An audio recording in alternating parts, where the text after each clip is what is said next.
নমস্কাৰ মাননীয় অধ্যক্ষ মহোদয় চৰকাৰী পক্ষৰ সদস্যসকলৰ যুক্তিবোৰ শুনি মই ভালকৈয়ে বুজি পাইছোঁ যে জাতীয় চিনাকি বুলি ক'লে সাহিত্য অন্যতম কিন্তু মাননীয় অধ্যক্ষ মহোদয় আজিৰ বিধেয়কখন এক ভ্ৰান্ত ধাৰণাৰে উত্থাপিত যে সাহিত্যই হৈছে জাতিটোৰ চিনাকি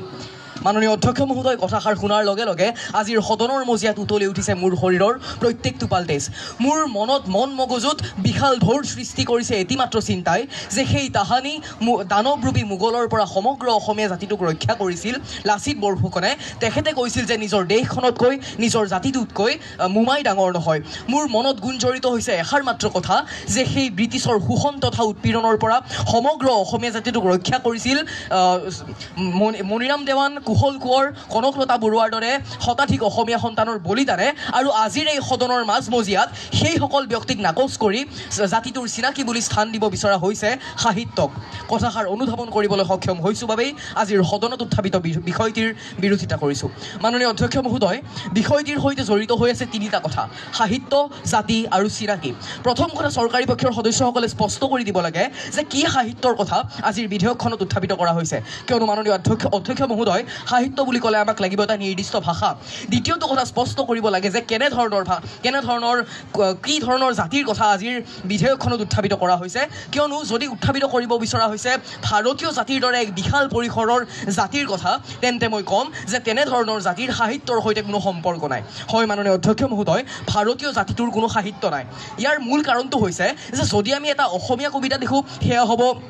অসমীয়া সাহিত্য যদি আমি হিন্দী কবিতা লিখোঁ সেয়া হ'ব হিন্দী সাহিত্য কিন্তু ভাৰতীয় জাতিটোৰ সাহিত্য ক'ত কিয়নো সেই ভাৰতবৰ্ষত বসবাস কৰে বহুতো অসংখ্য সৰু বৰ জনগোষ্ঠীয়ে যাৰ ভাষা বেলেগ বেলেগ যাৰ সাহিত্য বেলেগ বেলেগ আৰু যিহেতুকে ভাৰতৰো কোনো ৰাষ্ট্ৰীয় ভাষা নাই সেয়েহে ভাৰতীয় জাতিটোৰ কোনো সাহিত্য নাই আৰু আমি বহু দূৰলৈ যাব নালাগে আমাৰ যদি মাতৃভাষা ভাৰতবৰ্ষৰ সৈতে আজিৰ সদনত উত্থাপিত বিষয়টি ৰিজাই চাওঁ তেন্তে গম পাম যে এই সদনৰ উত্থাপিত বিষয়টি সম্পূৰ্ণৰূপে ভুল মাননীয় অধ্যক্ষ মহোদয় তৃতীয়টো কথা হৈছে চিনাকি কেনেধৰণৰ চিনাকি অৰ্থাৎ সেই চিনাকি ইতিবাচক হ'ব নে নেতিবাচক হ'ব সেয়া চৰকাৰী পক্ষৰ সদস্যসকলে স্পষ্ট কৰি দিব লাগে কিয়নো মাননীয় অধ্যক্ষ মহোদয়